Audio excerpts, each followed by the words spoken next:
नमस्कार, मैं आपके साथ अर्पिता सिंह और आप देख रहे हैं इंडिया न्यूज उत्तर प्रदेश उत्तराखंड। आपको बता दें, होली का रंग अभी चढ़ा भी नहीं है और उससे पहले आसमान में एक और बड़ा खगोलीय संयोग बनने जा रहा है।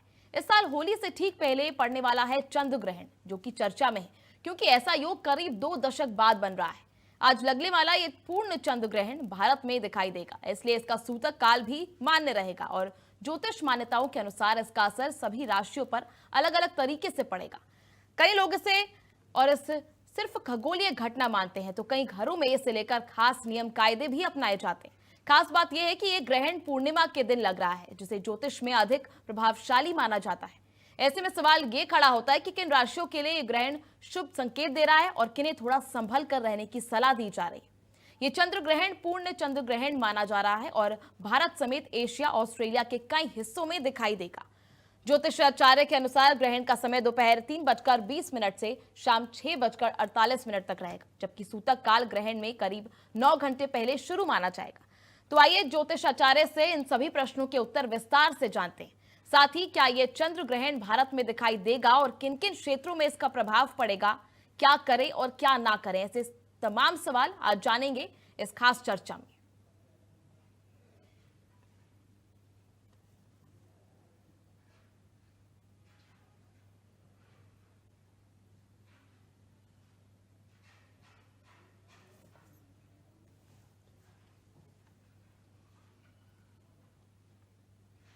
चलिए, वहीं चंद्र ग्रहण की इस खास चर्चा में हमारे साथ शामिल होने के लिए खास मेहमान ज्योतिषाचार्य पूजा भाटिया इस वक्त हमारे साथ मौजूद है। पूजा जी, बहुत बहुत स्वागत है आपका इंडिया न्यूज उत्तर प्रदेश उत्तराखंड पर। नमस्कार जी पूजा जी, क्योंकि ये ग्रहण जो है वो काफी ज्यादा महत्वपूर्ण बताया जा रहा है, क्योंकि होली से ठीक पहले ये पड़ रहा है, पूर्णिमा के दिन ये पड़ रहा है, तो काफी ज्यादा प्रभावशाली बताया जाता है। ऐसे में पूर्ण चंद्र ग्रहण है, तो किस तरह से इस बार ये जो चंद्र ग्रहण है किस तरह से शुभ संकेत दे रहा है, क्या कुछ चीजें जो है इसमें हमें देखनी है? देखिए, ये जो ग्रहण है फागुन मास की पूर्णिमा तिथि को पड़ रहा है और सिंह राशि में लग रहा है, पूर्व फागुनी नक्षत्र में पड़ रहा है। अब सिंह राशि जो है हमारी अग्नि तत्व की राशि होती है। आप देखिए कि अभी 15 दिन पहले जैसे सूर्य ग्रहण भी पड़ा था और 15 दिन में चंद्र ग्रहण भी पड़ रहा है और आप देख रहे हैं कि वर्ल्ड लेवल पे कितनी उथल-पुथल मचनी शुरू हो गई है। ठीक है, वॉर आप देख रहे हैं और कहीं न कहीं बहुत ज़्यादा अग्निकांड, वायु दुर्घटनाएँ ये तो हमारी हो ही रही हैं। इसके अलावा हमारा जो कुंभ राशि है उसमें चतुर्ग्रही योग बना हुआ है, जहाँ पे राहु, सूर्य, मंगल और साथ में हमारे बुध भी हैं। तो ये जो कॉम्बिनेशन है ये कहीं न कहीं बहुत पॉजिटिव कॉम्बिनेशन नहीं माना जाता है। मंगल राहु की युति जो होती है वो अंगारक योग बनाती है। अंगारक योग, अब क्योंकि मंगल जो है वो ऊर्जा का कारक है, मंगल जो है वो युद्ध का कारक है, सेना का कारक है। तो आप देख रहे हैं कि कितनी ज्यादा सेना में आपस में टकराव हो रहा है, उथल-पुथल हो रही है हर जगह। और सूर्य जो होता है वो सत्ता का कारक होता है और अभी रिसेंटली जो पॉलिटिकल असैसिनेशन हुआ है, तो इस तरह की घटनाएं अभी हमें और भी देखने को मिलेंगी।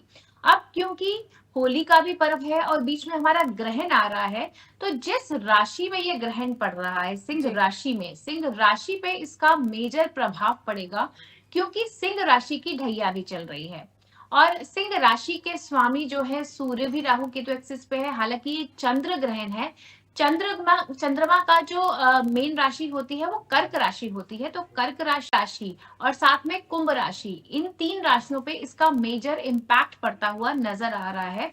क्योंकि कहीं ना कहीं देखिए, जब हम बात करते हैं चंद्र ग्रहण की, तो चंद्रमा जो होता है वो मन का कारक माना जाता है। चंद्रमा मनसो जातक, हम कहते हैं कि जब भी चंद्रमा पे ग्रहण आता है तो हमारा मन जो है थोड़ा सा अपसेट हो जाता है। आप देख रहे होंगे आजकल कुछ general mood swings, anxiety level लोगों का बहुत ज्यादा बढ़ गया है पिछले कुछ दिनों में, क्योंकि लास्टक के भी 8 दिन हैं और ऐसे में नकारात्मकता जो है वो बहुत ज्यादा बढ़ती जा रही है और साथ में सूर्य ग्रहण से ईगो बहुत ज्यादा आप देखिए लोगों की बढ़ती जा रही है।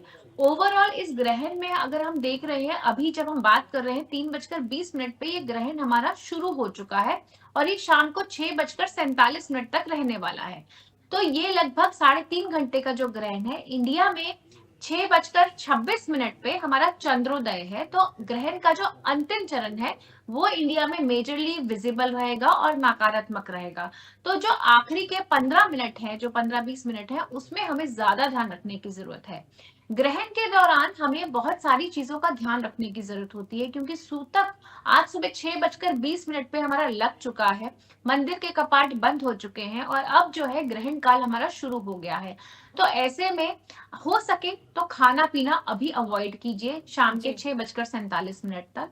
इसके पीछे आध्यात्मिक महत्व नहीं, साइंटिफिक महत्व भी होता है, क्योंकि देखिए वैज्ञानिक दृष्टिकोण से जब भी ग्रहण लगता है तो धरती की जो गुरुत्वाकर्षण शक्ति होती है उसका काफी इम्पैक्ट काफी गुना बढ़ जाता है।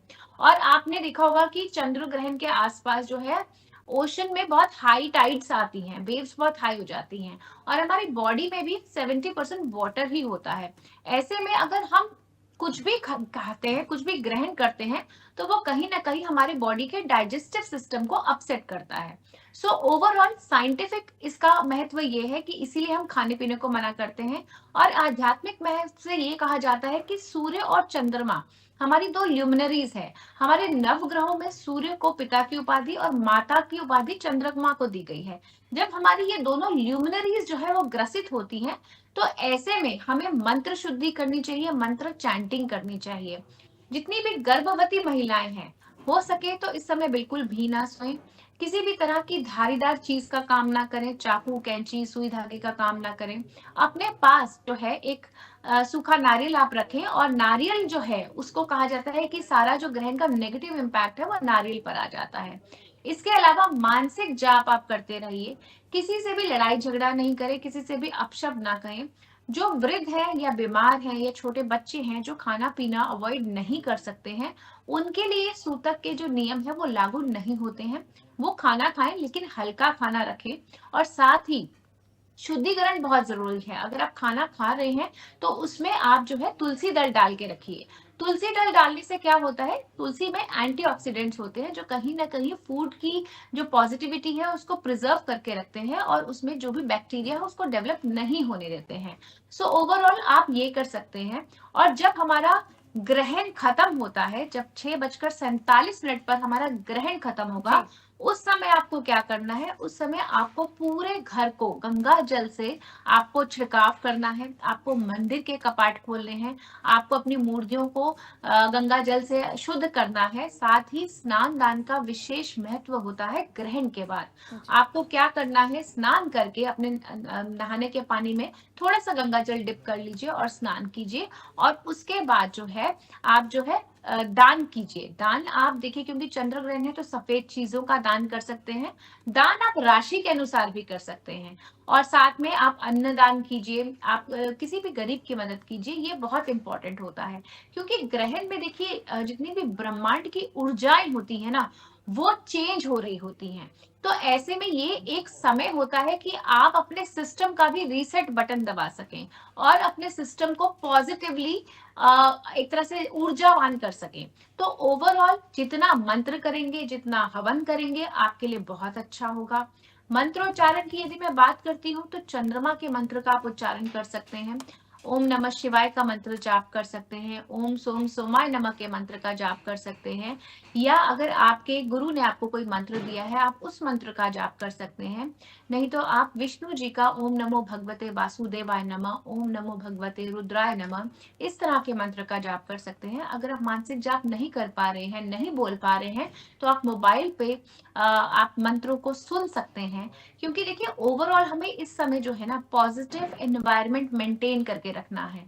हमें किसी भी तरह की नकारात्मक सोच अपने माइंड में नहीं लानी है, क्योंकि ये जो समय होता है मैनिफेस्टेशंस का समय होता है। आप देखिए इस समय आप जो भी मैनिफेस्ट करेंगे वो आपका बहुत जल्दी सच्चाई में बदलता है, बहुत जल्दी आपकी मैनिफेस्टेशन पूरी होती है। क्योंकि कहते हैं कि मंत्रों का भी इस समय पे लाख गुना आपको फल मिलता है। तो अगर आप इस समय जो मंत्रोच्चारण करेंगे उसका लाखों गुना फल आपको चंद्र ग्रहण के इन 3.5 घंटों में ही मिल जाएगा। तो ओवरऑल ये जो है ना आपदा का समय जिसे हम कह रहे हैं कि ग्रहण है, आपदा को अवसर में बदलने का सबसे सही तरीका ये है कि आप मंत्रोच्चारण कीजिए, मन शांत रखिए, ओम नमः शिवाय की चैंटिंग करते रहिए और शांत रहिए। जी। पूजा जी, क्योंकि बताया जा रहा है कि ये जो ग्रहण लगा है, चंद्र ग्रहण, उनमें सबसे ज्यादा प्रभावी जो है 3 राशियों पर सबसे ज्यादा प्रभाव पड़ रहा है। हम बात करेंगे सिंह राशि की, कुंभ राशि और कर्क राशि। इन तीनों राशियों जी। पर सबसे ज्यादा प्रभाव जो है नेगेटिव प्रभाव कहें तो पड़ रहा है, तो इन तीनों राशि वालों को सबसे ज्यादा सतर्क रहने की जरूरत है।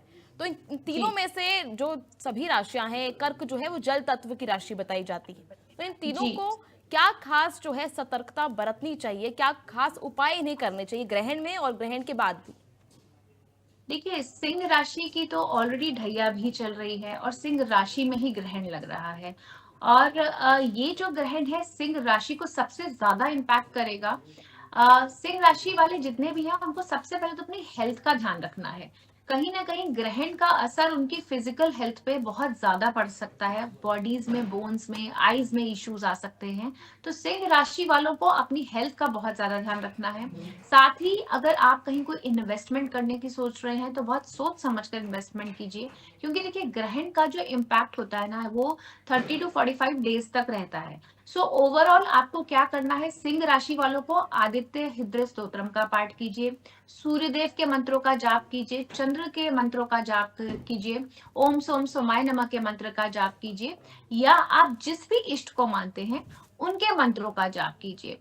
और सूर्य की राशि जितनी भी है, लियो जो सिंह राशि वाले हैं, इनको चंद्र ग्रहण के बाद आपको क्या करना है, आपको चीजों का दान करना है, गेहूं का दान करना है, अनाज का दान करना है। जो ऋतु फल है उनका दान कीजिए, बहुत आपके लिए शुभ रहेगा। और जो ग्रहण के नेगेटिव प्रभाव है ये खत्म हो जाएंगे। ये मैं आपको एक चीज यहाँ बताना चाहती हूँ कि ये ना जनरल इम्पैक्ट होते हैं। मेन इम्पैक्ट जो होता है जी। राशियों में, वो जिनकी कुंडली में ग्रहण योग की पत्रिका है, या फिर जिनकी कुंडली में राहु केतु शनि या चंद्रमा की कुछ ऐसी दशाएं चल रही होती है, उनका ज्यादा असर उन लोगों को फील होता है। सिंह राशि वालों को एक जनरल इम्पैक्ट फील होगा। वहीं मैं बात करती हूँ कर्क राशि की। कर्क राशि के जो स्वामी चंद्रमा है वो खुद ही ग्रसित है इस समय। तो चंद्रमा जो होते हैं हमारे मन का कारक भी होते हैं। तो कहीं ना कहीं कर्क राशि वालों को mood swings, anxiety problem, confusion की स्थिति, इमोशनली बहुत उनका जैसे डिप्रेसिंग फेज हम कह सकते हैं कि वो इस तरह से फील कर सकते हैं। तो कर्क राशि वाले जितने भी हैं वो चंद्रमा के मंत्रों का उच्चारण करते रहें, ओम नमः शिवाय का उच्चारण करते रहें। शाम को ग्रहण के बाद मंदिर जरूर जाएं, शिवलिंग पर जल अवश्य चढ़ाएं। आप जो है एक ग्लास में पानी लेकर अपने उस ग्लास को हाथ में रखकर अगर आप 11 बार ओम नमः शिवाय के मंत्र का उच्चारण जी। करते हैं और फिर वो एट्यून्ड वाटर अगर आप पीते हैं, तो कहीं ना कहीं मानसिक शांति आपको मिलती है। कर्क राशि वाले वैसे ही बहुत इमोशनल होते हैं, ऐसे में ग्रहण अगर लग जाता है तो एक कंफ्यूज स्टेट ऑफ माइंड उनका हो जाता है। तो ऐसे में कोई भी इमोशनली अगर आप अफेक्टेड हैं तो कोई भी नेगेटिव डिसीजन ना लें, अपने मन को शांत रखें। कोई भी इंपॉर्टेंट डिसीजन लेना है तो कुछ दिन रुक कर शांत मन से ले। तीसरी राशि जो है हमारी कुंभ राशि। कुंभ राशि में भी इसका इम्पैक्ट है क्योंकि ये सिंह राशि से सप्तम भाव में पड़ रही है। तो ओवरऑल कहीं ना कहीं आपके देखिए मैरिड लाइफ में इसका इम्पैक्ट पड़ सकता है। अगर आप बिजनेस में हैं, पार्टनरशिप के बिजनेस में हैं, तो वहां आपको इम्पैक्ट पड़ सकता है। अगर आपने किसी से कोई कॉन्ट्रैक्ट साइन किया है और कॉन्ट्रैक्ट साइन करने वाले हैं, तो बहुत ध्यान से उस कॉन्ट्रैक्ट के सारे टर्म्स एंड कंडीशंस आप पढ़िए। क्योंकि कहीं ना कहीं ये बिजनेस डील्स में, पार्टनरशिप में उथल पुथल या मिसअंडरस्टैंडिंग क्रिएट कर जी। सकता है। कुंभ राशि वालों को ग्रहण के बाद काले तिल का दान करना है, काली चीजों का दान करना है, काली उड़द की दाल आप दान कर सकते हैं। और साथ ही शनि के मंत्रों का जाप आप करेंगे तो आपके लिए बहुत शुभ रहेगा। जी। पूजा जी, क्योंकि बताया जा रहा है कि ये पूर्ण चंद्र ग्रहण है, तो इसको लेकर क्योंकि अब कुछ राशियों में अगर नेगेटिव है, तो क्या ऐसा भी है कि कुछ राशियों के लिए पॉजिटिव इम्पैक्ट भी कर रहा है, ऐसा कुछ भी है? क्योंकि ये जी भारत में बिल्कुल। पूर्ण चंद्र ग्रहण पड़ रहा है। जी, देखिए, राशियों का जो इम्पैक्ट मैंने आपको बताया ये बहुत जनरल इम्पैक्ट हम फील करते हैं। और जिनकी कुंडली में राहु अच्छी स्थिति पे है, चंद्रमा अच्छी स्थिति पे है, उनको अच्छा इम्पैक्ट भी मिलेगा क्योंकि राहु की और केतु की ऊर्जा इस समय पे बहुत ज्यादा बढ़ जाती है। तो जिनकी कुंडली में राहु अच्छी पोजीशन में है उनको अच्छा इम्पैक्ट भी मिलेगा। और अगर जनरली मैं राशियों की बात करूं तो वृषभ राशि के लिए ये बहुत अच्छा समय है। और साथ में क्योंकि वृषभ राशि के दशम भाव में ये ग्रहण पड़ रहा है तो उनको जॉब में नई अपॉर्चुनिटीज देखने को मिलेगी। वृषभ राशि वालों को अगर बिजनेस में है तो बिजनेस में भी उनके नए सोर्सेज ऑफ इनकम खुलेंगे। वहीं मिथुन राशि के लिए भी बहुत अच्छा है ग्रहण। मिथुन राशि के लिए एक आप बोल सकते हैं कि अगर वो ट्रैवल कर रहे हैं, कहीं कोई नई बिजनेस डील क्रैक करने जा रहे हैं तो उनके लिए बहुत अच्छा है। साथ ही तुला राशि के लिए ये जो ग्रहण है ये बहुत शुभ है। तुला राशियों वालों के लिए भी आप देखिए कि अगर वो कहीं इन्वेस्टमेंट कर रहे हैं तो उनको जी। इन्वेस्टमेंट से फायदा होता हुआ नजर आ रहा है। तो ऐसा नहीं है कि ग्रहण हमेशा नेगेटिव ही है। ग्रहण को पॉजिटिव अपने तरीके से बनाया जा सकता है। देखिए जो एक्सटर्नल फैक्टर्स हैं, जैसे कि अगर हम बोले कि मंडेन लेवल पे बाढ़, भूकंप और ये वॉर की बातें हैं, ये सब हम अवॉइड नहीं कर सकते हैं। लेकिन जो इंटरनल फैक्टर हैं, जो हमारी राशि से संबंधित है या जो कार्य हम कर सकते हैं, हमें ग्रहण का पॉजिटिव यूटिलाइजेशन इस समय पे करना चाहिए, जी। क्योंकि ये समय मंत्र जाप, मंत्र सिद्धि के लिए बहुत अच्छा है, मैनिफेस्टेशंस के लिए बहुत अच्छा है। तो आप इस समय को पॉजिटिवली लेकर अपनी मैनिफेस्टेशंस को पूरा करने की कोशिश जी। कीजिए। पूजा जी, क्योंकि भारत में भी जो है इसका प्रभाव अब देखा जा रहा है, पूर्ण सूतक भी लगा है, चंद्र ग्रहण भी पूरा है, तो भारत की राजनीति में क्या कुछ बड़े बदलाव या हलचल देखने को मिल सकता है? क्योंकि विश्व की स्थिति हम देखें इस समय तो काफी तनावपूर्ण जी स्थिति है, युद्ध जैसे माहौल है। तो क्या भारत जी में अगर इंटरनली हम देखें तो क्या भारत में भी इसका सीधा प्रभाव पड़ेगा बाद में या कुछ समय बाद? क्योंकि 15 दिनों के अंतराल में पहले सूर्य ग्रहण, फिर चंद्र ग्रहण, हालांकि चंद्र ग्रहण जो है भारत में पूरा देखा जा रहा है, तो क्या कुछ जी भारत पे इसका प्रभाव होगा? बिल्कुल प्रभाव होगा। देखिए भारत की यदि हम कुंडली की बात करते हैं तो ये वृषभ लगन की कुंडली है और भारत के चौथे भाव में ये ग्रहण लग रहा है।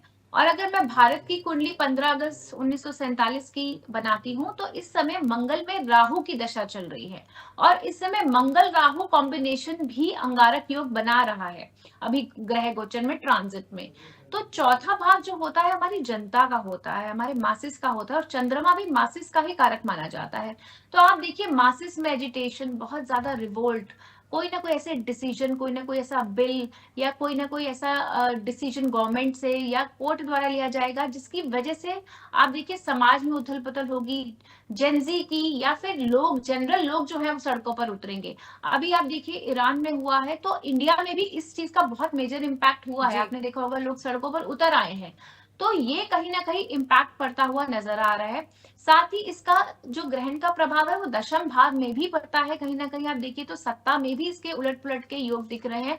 ऑपोजिशन बहुत ज्यादा वोकल होता हुआ दिख रहा है करंट रूलिंग पार्टी के अगेंस्ट। और ऐसे बहुत इंस्टेंसेस आपने पिछले 15 दिनों में देखे भी हैं और आगे आने वाले समय में भी आप देखेंगे। मंगल में राहु की दशा है और चौथा भाव जो जनता का होता है, यहाँ पे आप टेररिस्ट एक्टिविटीज भी बहुत ज्यादा फिर से उजागर होते हुए देख सकते हैं।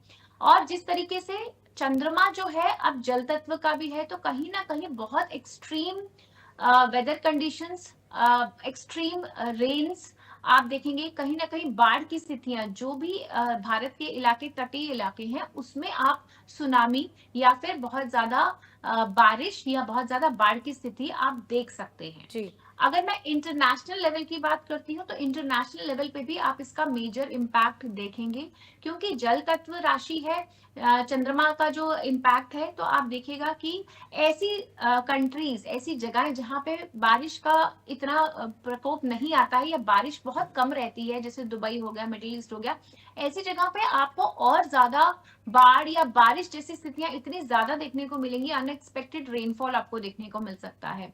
साथ ही अगर मैं यूएसए की कुंडली की बात करती हूँ तो यूएसए के वृश्चिक लगन की कुंडली है और उसके दशम भाव में ये ग्रहण पड़ रहा है। तो यूएसए की कुंडली में भी कहीं ना कहीं राजनीतिक उथल पुथल आपको नेक्स्ट 30 टू 60 डेज में देखने को मिल सकती है। जी। और ट्रंप की अगर हम कुंडली देखते हैं तो ट्रंप की कुंडली भी ग्रहण योग की ही पत्रिका है, सिंह लगन की उनकी कुंडली है और सिंह राशि में ही ग्रहण पड़ रहा है। तो वो भी कुछ ऐसे डिसीजंस लेंगे जिससे जो उनकी जनता है, यूएसए की जनता है, उनके अगेंस्ट हो सकती है, रिवोल्ट कर सकती है, उनके अगेंस्ट लीगल चार्जेस लग सकते हैं, उनको हेल्थ इश्यूज भी आ सकते हैं। तो ओवरऑल स्थिति बहुत बढ़िया नहीं है। जी, तो क्या ग्लोबल लेवल भारत पे आप और देख रहे बाकी हैं। जो देश हैं पूजा जी, भारत और बाकी देशों के बीच तनाव हो सकता है, भारत और यूएसए के बीच मान लीजिए, या किसी और देश से भारत का कोई तनाव की स्थिति जो है आने वाले समय में बन सकती है? बिल्कुल बन सकती है, क्योंकि देखिए वृषभ लगन की कुंडली है और हमारा जो है तीसरे भाव में चंद्रमा है कर्क राशि का ही। तो तीसरे भाव में कहीं ना कहीं आप देखिए तीसरा जो भाव होता है वो पड़ोसी राज्यों का होता है। तो पड़ोसी राज्यों से हमारा, जैसे पाकिस्तान, चाइना से भी हमारी इस समय पे बहुत ज्यादा प्रॉब्लम हो सकती है। ऑपरेशन सिंदूर पार्ट 2 भी नेक्स्ट 30 टू 60 डेज में आप देख सकते हैं। तो ओवरऑल ये टेंशन की स्थिति तो है ही। देखिए ऑलरेडी ईरान ईरान की जो जिस तरह से लड़ाई हो रही है, अभी आप और भी कंट्रीज देखेंगे इसमें ज्वाइन कर रहेगी। साथ में आप देखिएगा चाइना भी, रशिया भी, ये सब भी आपको धीरे-धीरे इन्वॉल्व होते हुए दिखेंगे। पाकिस्तान की भी यदि हम कुंडली देखते हैं तो मेष लगन की कुंडली यहाँ पे बनती है। मेष लगन की कुंडली में पंचम भाव में ये ग्रहण लग रहा है और साथ ही वहां से 11वां भाव भी प्रभावित हो रहा है। तो जी। कहीं ना कहीं किसी मेजर पॉलिटिकल एसोसिनेशन का योग जो है वो पाकिस्तान में भी बन रहा है। तो स्थितियां बहुत सही नहीं है। मंगल राहु का कॉम्बिनेशन जब भी बनता है अंगारक योग बनाता है और स्थितियां बहुत खराब होती जाती हैं। इंडिया में भी जिस तरह से अभी चुनाव की भी स्थिति आने वाली है तो वहां पे भी आप देखिए बहुत मेजर प्रॉब्लम आएगी। चुनाव शांतिपूर्वक नहीं होने वाले हैं इस बार इंडिया में। अगले 30 to 60 डेज बहुत क्रिटिकल है, बहुत क्रूशल है। और इसके अलावा देखिए जब मंगल राहु से निकलकर मीन राशि में जाएंगे तो वो शनि के साथ युति बनाएंगे। मंगल शनि की युति भी बहुत पॉजिटिव नहीं मानी जाती है और मेजर इवेंट्स उसी टाइम पे सरफेस करते हैं। कहीं ना कहीं आप देखिए डिजिटल करेंसी को लेके भी रूल्स बनेंगे। नोटबंदी की फिर से बात होगी, हो सकता है 500 के नोट में कुछ चेंजेस आए या फिर वो बंद हो जाए। इस तरह की चीजें भी आप अगले कुछ जी। 1 से 2 महीने में देख सकते हैं। जी, चलिए पूजा जी, तो ये बड़ी-बड़ी जो चीज़ें हैं अभी प्रेडिक्ट की गई हैं कि नोटबंदी जैसे हालात हो सकते हैं, वॉर जैसे हालात हो सकते हैं, पड़ोसी देशों से जो है तनावपूर्ण स्थिति हो सकती है। तो अब क्योंकि जी। दिल्ली में कुछ समय पहले जो है बॉम्ब ब्लास्ट जैसी स्थिति बनी थी, बॉम्ब ब्लास्ट हुआ था, तो ऐसे क्या अटैक्स दोबारा हो सकते हैं कुछ आने वाले समय में? क्योंकि देश में अगर स्थिति ठीक नहीं है, तो ऐसे टेररिस्ट अटैक्स जो हैं, वो क्या वैसे हो सकते हैं? बिल्कुल हो सकते हैं क्योंकि हमारा इस बार ग्रहण में चौथा भाव जो है वो प्रभावित है और मंगल में राहु की दशा चल रही है इंडिया की कुंडली के हिसाब से। और मंगल जो है हमारा मार्केश है। इंडिया की कुंडली में स्थिति बहुत अच्छी नहीं है। दूसरे भाव में मंगल बैठा है और 7th और 12th लॉर्ड होके सेकंड भाव में जब बैठा है तो कहीं ना कहीं मार्केश की स्थिति बना रहा है। ग्रह गोचर में ग्रहण और मंगल राहु की स्थिति बहुत पॉजिटिव इंडिकेशंस नहीं है। टेररिस्ट अटैक अगले 30 to 60 डेज में बिल्कुल हो सकते हैं। सिक्योरिटी के पॉइंट ऑफ व्यू से बहुत ज्यादा ध्यान रखने की जरूरत जी। है और साथ ही साथ जो हमारे कोस्टल एरियाज हैं उसमें भी बहुत ज्यादा विजिलेंस की जरूरत है। जी, पूजा जी, मेरा आखिरी सवाल आपसे, क्योंकि कल होली है, कल होली किस तरह से मनाने से पहले कुछ चीज़ें जो हैं आप हमारे दर्शकों को बता दें कि कुछ शुभ चीज़ें जो हैं वो करनी चाहिए, कब से कब होली मनानी चाहिए? क्योंकि आज ग्रहण समाप्त होगा, उसके बाद किस तरह से कल होली जो है पूरे हर्षोल्लास के साथ हमारे जो दर्शक है वो मना पाए? आखिरी सवाल। देखिए होली जो है ना इसका आध्यात्मिक महत्व तो है क्योंकि कहते हैं ना कि बुराई पर अच्छाई की जीत होती है। होलिका दहन में हम अपनी सारी नकारात्मक ऊर्जाओं को दहन कर देते हैं, सारी नेगेटिविटी को हटा देते हैं। तो होली आप खुशियों से मनाइए। आप जो है होली में देखिए सबसे पहले तो जो होली के रंगों से डरता है, जो केमिकल वाले रंग होते हैं उनको हो सके तो अवॉइड कीजिए। फूलों के रंगों से होली खेलिए, हर्बल रंग से होली कीजिए। जो पशु पक्षी हैं उनको बिल्कुल भी नुकसान ना पहुंचाएं। कई लोग डॉग्स पे बहुत ज्यादा रंग डाल देते हैं तो वो केमिकल कहीं ना कहीं उनकी स्किन को इम्पैक्ट करता है। बाकी आप होली के जब भी आप करते हैं तो शुरुआत जो है आप अपने इष्ट देवता को के चरणों में होली का रंग डालें। उसके बाद घर के बड़े बुजुर्गों के चरणों पे होली का रंग स्पर्श करें, उनके माथे पर टीका लगाएं और जी, इस तरह से आप होली की शुरुआत करें चलिए, और चलिए। हंसी खुशी ये त्योहार मनाएं। ठीक है पूजा जी, बहुत बहुत शुक्रिया आपका हमारे साथ जुड़ने के लिए और ये तमाम जानकारी साझा करने के लिए। तो आपने देखा किस तरह से चंद्र ग्रहण के बाकी चीजों से, इस तरह से प्रभाव से हम निजात पा सकते हैं। अभी के लिए इस खास पेशकश में इतना ही। आप देखते रहिए इंडिया न्यूज उत्तर प्रदेश उत्तराखंड।